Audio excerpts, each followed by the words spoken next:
Hey guys, it's the video that spawns an issue which gives me more questions about anything with the system than anything else, which is air in my bait, air in my injector. So I'm going to give you some of the more common reasons for it. The first is the size of bubble. If it's what I would term a micro bubble, a tiny little bubble, then it's probably in the plastic. And I've got a whole video out there where I heated the plastic up in the microwave.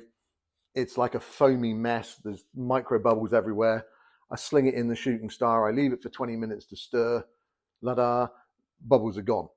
The only thing with that is you do need to have the temperature up a wee bit, around 315 or plus, and you do need to have the stirrer moving at about 75%. So everything gets hot and it agitates up to the surface. So that's the commonest issue for micro bubbles. For the larger bubbles you get in the plastic, I'm going to say it usually comes down to this issue. We need a little bit of physics here, so I'm sorry if we get minutely complicated in this. But if you think, as you draw the plunger back, the reason the plastic is pulled into the injector is because a vacuum is formed, and we've got a seal with the brass nut here, and then there's two ports coming that's got plastic.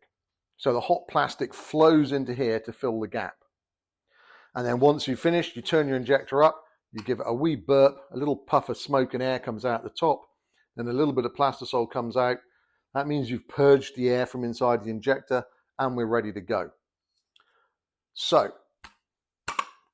what can happen? If you are using a very stiff plastic, a saltwater blend, some aggressive blend, all the manufacturers have them. I'm not going to name any manufacturer because that will just start a whole conversation on its own. The stiffer blends need to be hotter. Even if you're not using a stiff blend, if you're injecting cold, 300 degrees, something like that, the plastic is fairly viscous. So as you draw the plunger back, if the plastic is not flowing freely, you have the ability for air to pull round the O-ring and come into your injector, which is going to put air at the back of it, which means when you turn it up and you purge it, you might get some of the air, but you can have air left in there. So sometimes when you're pulling and you hear, it's often because the plastic is cold and air is being sucked round the piston. Otherwise, it can be a U-bracket issue, which is a whole other video on its own.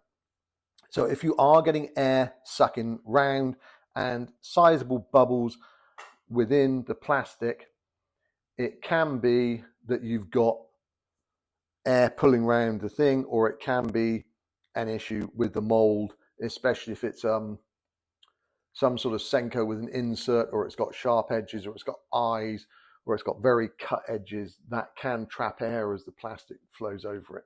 But that's a subject I don't want to get into. We're just dealing with injectors. So if your injector's pulling air, do the seal test. Check your plastic on the temperature. Check your viscosity. Just pour a little bit of plastic across the top of the mold. If it seems really thick, up the temperature a little bit and go with that. So that's my quick and easy questions for that. Otherwise, as always, just give me a call and we'll talk it all through. Hope that helps for you. See you for the next one. Thanks, guys.